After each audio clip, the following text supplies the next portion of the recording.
Bonjour les passionnés de voyage hors saison et loin des foules. Nous sommes au Lofoten pour randonner, on part de Nesland pour rejoindre Nusfjord et ceci sous la pluie. Nesland est très paisible, on est les seuls sur le petit parking. La rando par la côte passe souvent très haut pour des vues époustouflantes. On arrive trempé à Nusfjord, nous nous réconfortons dans le seul café. Nous sommes le 6 septembre 2022 et le jour 2 sur les îles Lofoten, on est arrivé hier. On est ici pour randonner et nous commençons par un chemin en aller-retour assez long et par mauvais temps. Cela nous met littéralement dans le bain, même s'il ne pleut pas trop. Notre but est le Nusfjord en partant du village de pêcheurs abandonné de Nesland. La carte plus détaillée montre qu'il y a plusieurs chemins, nous les détaillerons par la suite. Le grand avantage de partir de Nesland à pied est d'éviter les frais d'entrée à Nusfjord. Nesland n'est pas vraiment abandonné. L'activité de pêche est abandonnée, les maisons en bois sont pour la plupart remis en état et servent de maisons de vacances aux locaux tout comme aux touristes étrangers. Mais c'est très paisible. Le parking n'excède pas 6 places. Il n'y a aucun commerce. Peu après Nesland, on voit un nid de poule, autrement connu sous le nom de marmite de géant. C'est un creux formé par les courants d'eau sous les glaciers. Le chemin des pêcheurs est un sentier qui relie le village de pêcheurs de Nesland au village des anciens propriétaires mieux protégés de Nusfjord. Il était principalement emprunté par les pêcheurs qui rentraient chez eux après avoir travaillé pendant une semaine sur les mers des Lofoten. Depuis le chemin, on a la vue sur l'immense Vestfjord. Nous avons besoin de 5 heures pour l'aller-retour qui fait 6 km en somme. Le sentier peut être difficile à certains endroits. Quelques-unes des échelles sont pourries, mais on peut les contourner. Les problèmes d'orientation concernent surtout la partie près de Nusfjord.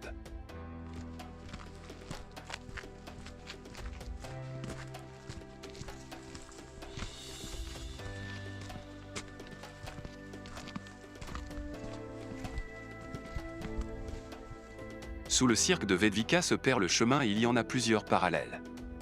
Cela commence par une zone pierreuse, mais il faut se tenir ensuite à gauche et remonter sous des arbustes nains. On arrive dans un creux avec un ruisseau qui coule en direction de la crique Kvalkela. Il faut le traverser et monter sous les rochers au nord du ruisseau. Les sécurisations sont assez aléatoires, elles ne sont pas installées de manière conséquente comme dans les Alpes. Parfois on passe à côté, et on se rend compte après que le passage plus facile était non loin à côté. L'éboulis de grands rochers est mieux à passer plus haut, mais sans passer sous les arbres nains. Le chemin passe très bas dans la crique de Essura.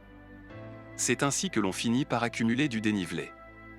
Il faudra refaire toutes ces montées et descentes aussi dans l'autre sens. Tenolvika est la dernière grande baie avant Nusfjord. Elle est marquée par un rocher central formant l'île Tenolmen. Au nord des petits lacs, les sentiers parallèles se rejoignent pour se diviser de nouveau. À gauche, sous la falaise, se trouve une échelle en bois pourri qui ne tiendra sûrement plus longtemps. Il manque surtout la partie basse. Nous descendons à l'aller par l'échelle parce que nous ne voyons pas l'alternative.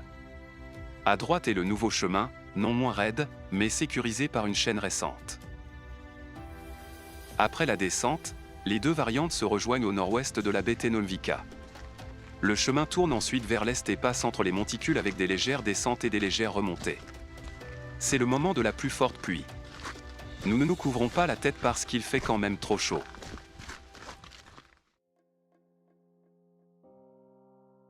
Ce n'est qu'au dernier moment que la descente est plus prononcée, on arrive alors au sud de Nusfjord entre les premières huttes en bois peintes de couleur rouge.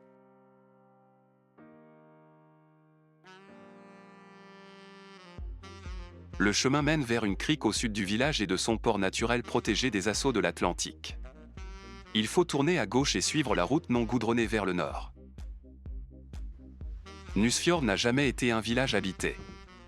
C'était un port de pêche à la morue avec la particularité d'avoir un petit port naturel bien abrité au fond du fjord éponyme. Tout s'agence autour du port sous forme de grands hangars jaunes qui sont maintenant tous reconvertis. Au deuxième rang se trouvent les rorbouers rouges, dont peu sont encore des cabanes de pêcheurs. Au dernier rang, en hauteur se trouvent quelques maisons blanches d'habitation, elles sont toutes récentes. On fait le tour du port et nous montons sur le rocher Snøsen qui protège ce port naturel.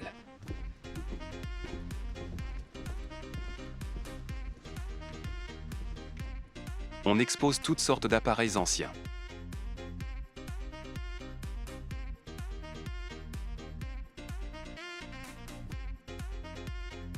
Vue vers la sortie du Nusfjord et sur le cap Bonsoden.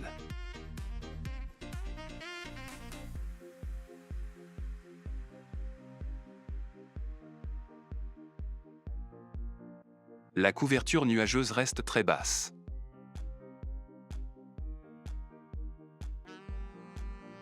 Deux bateaux de pêche se trouvent au port. On pêche encore la morue et pour cette raison, on ne voit aucune activité de pêche commerciale au île Lofoten en été. Quand des pêcheurs sortent, c'est pour amener des touristes à la pêche à la ligne. Le bateau de pêche Eltor date des années 1960. Il a une coque en bois, la partie supérieure de celle-ci et la cabine sont cependant en acier et sans doute plus récentes. C'est un navire avec le port d'attache Nusfjord. Ce bateau est transformé pour mener les touristes à la pêche à la ligne. La haute rambarde serait gênante pour les opérations de la pêche au gros. Les cris des goélands sont omniprésents. Il y a un restaurant assez cher à Nusfjord et une pizzeria, les deux sont exclus pour nous. On cuisine mieux. Mais il n'y a qu'un seul café. Il se trouve dans un hangar du port et il semble être le seul qui ne soit pas rénové massivement. C'est l'ancien magasin à tout du hameau, aujourd'hui c'est un café très simple qui sert principalement du café et des gaufres. Cet havre de paix est la bienvenue pour nous, on ne reste malheureusement pas assez longtemps pour que nos vêtements sèchent. Ainsi réconfortés, nous pouvons songer au chemin retour. Nous montons cependant encore au parking pour tenter d'avoir une vue d'ensemble du port et du fjord. Cela marche moyennement à cause de la végétation. Il faudrait monter plus haut vers une maison au-dessus du parking. Au retour, nous trouvons le bon passage à côté de l'échelle pourrie. Le problème de la randonnée au île Lofoten n'est pas seulement la pluie. Dans les jours qui viennent, nous randonnerons aussi au soleil et le problème reste le même. Le sol est formé de granit et cette masse de rochers est couverte de cuvettes où pousse la mousse et un peu d'herbe sur une fine couche de tourbe. Ces cuvettes sont bien sûr constamment remplies d'eau. Il s'y forme une gadoue très liquide quand on y passe. La végétation se disloque et on s'enfonce inlassablement d'une dizaine de centimètres. C'est pourquoi randonner avec des chaussures basses est ici tout à fait erroné. Après les petits lacs, nous prenons un autre chemin plus près des rochers. Cela commence par un sentier d'abord facile et clair, mais celui-ci finit par se perdre quand on passe dans les rochers. C'est amusant, mais assez casse-gueule aussi. Il n'y a plus de pluie lors du retour. Mais le ciel reste chargé. On revient très vite au village de départ, Nesland. On finit nos derniers petits gâteaux et on rentre à la maison. On est assez crevé. Nous nous réconfortons avec des bières, un premier feu de bois et une pizza fait maison par Alex. Demain, il doit faire plus beau, nous inspecterons une partie de la côte que nous voyons en face de notre maison, Utaklev et Auckland. Des liens se trouvent à la fin de la vidéo et dans la description. À bientôt sur Voyage hors saison.